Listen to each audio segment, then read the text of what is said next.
पौड़ी। मामा धानी रे रे रे रे रे रे नी धानी नी धादा।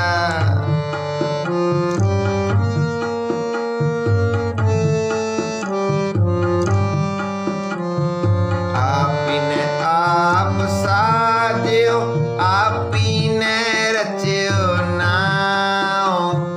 दुई कुदरत साजिए कर आसन डिठो जाओ।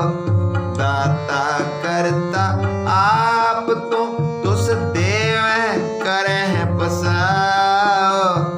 तू जानो सब से दिल से जिंद कवाओ। कर आसन डिठो जाओ। कर आसन डिठो जाओ।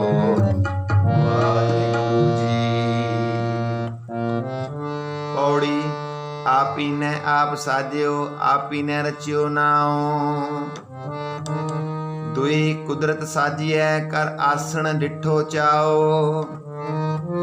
दाता करता आप तू तुस देवह करह पसाओ।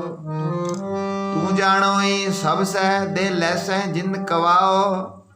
कर आसन डिठो चाओ। कर आसन डिठो चाओ।